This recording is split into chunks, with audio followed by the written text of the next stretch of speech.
شروع کرتی ہوں اللہ تعالیٰ کے نام سے جو بڑا مہربان نہایت رحم کرنے والا ہے۔ ہم نے حضرت موسیٰ علیہ السلام کو کتاب دی اور ان کے پیچھے اور رسول بھیجے، اور ہم نے حضرت عیسیٰ ابن مریم کو روشن دلیلیں دیں اور روح القدس سے ان کی تائید کروائی۔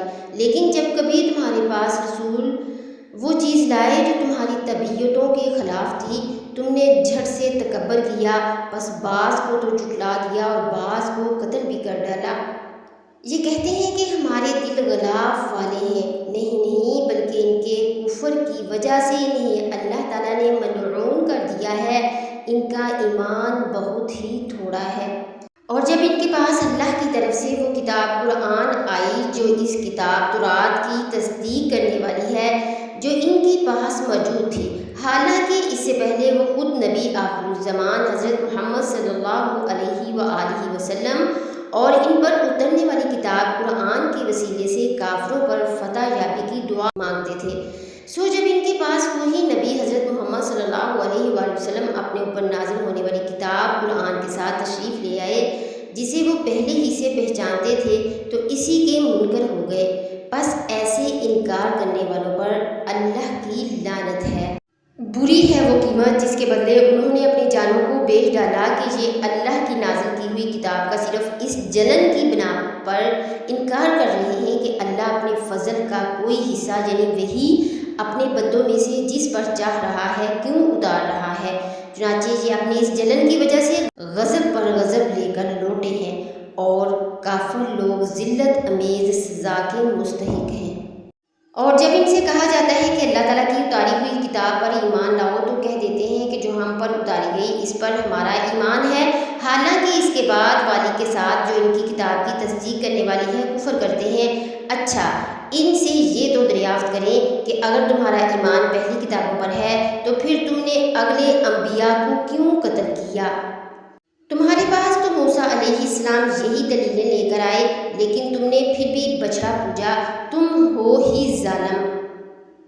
جب ہم نے تم سے وعدہ لیا اور تم پر طور کو کھڑا کر دیا اور کہہ دیا کہ ہماری دی ہوئی چیز کو مضبوط تھامو اور سنو، تو انہوں نے کہا ہم نے سنا اور نافرمانی کی، اور ان کے دلوں میں بچڑے کی محبت گویا پلا دی گئی کہ کفر کی وجہ سے ان سے کہہ دیجئے کہ تمہارا ایمان تمہیں برا حکم دے رہا ہے اگر تم مومن ہو۔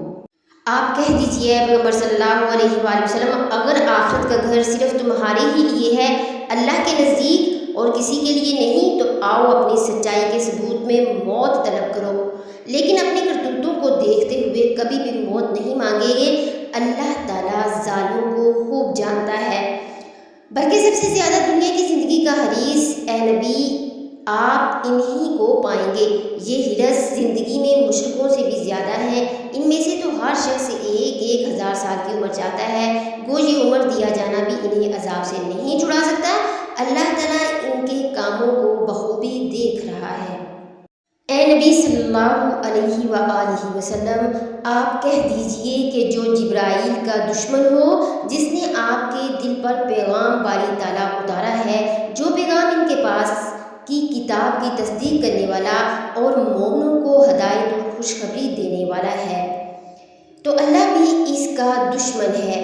جو شخص اللہ کا اور اس کے فرشتوں اور اس کے رسولوں کا اور جبرائیل علیہ السلام اور میکائیل علیہ السلام کا دشمن ہو، ایسے کافروں کا دشمن خود اللہ ہے۔ اور یقیناً ہم نے آپ کی طرف روشن دلیلیں بھیجی ہیں جن کا انکار سوائے بدکاروں کے کوئی نہیں کرتا۔ یہ لوگ جب کبھی کوئی عہد کرتے ہیں تو ان کی ایک نہ ایک جماعت سے توڑ دیتی ہے، بلکہ ان میں سے اکثر ایمان سے خالی ہیں۔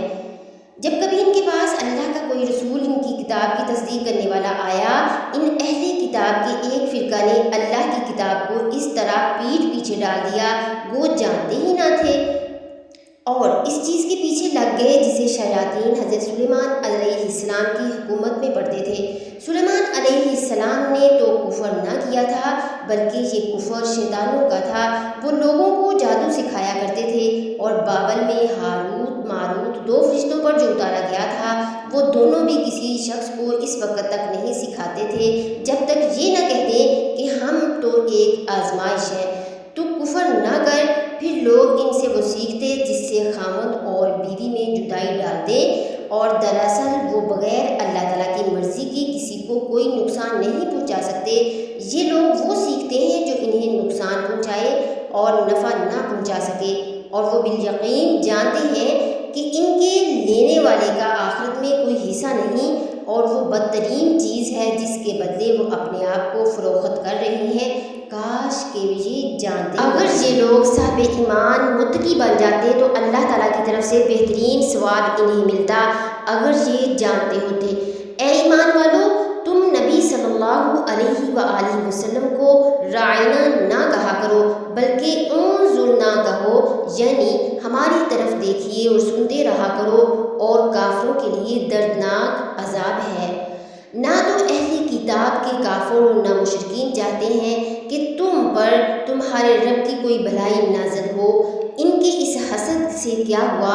اللہ تعالیٰ جسے چاہے اپنی رحمت خصوصیت سے عطا فرمائے۔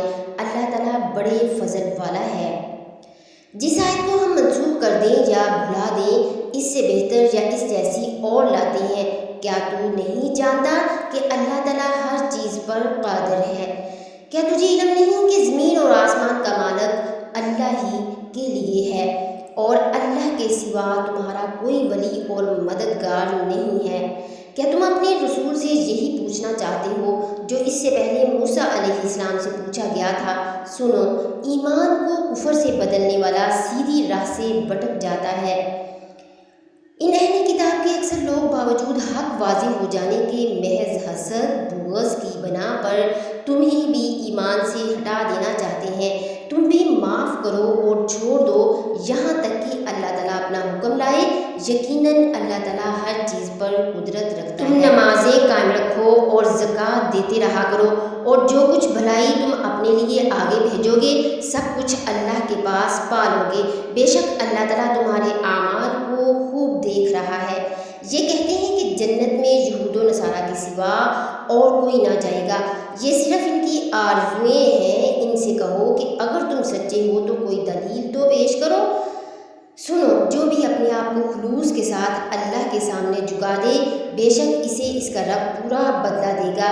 اس پر نہ تو کوئی خوف ہوگا، نہ غم اور نہ اداسی۔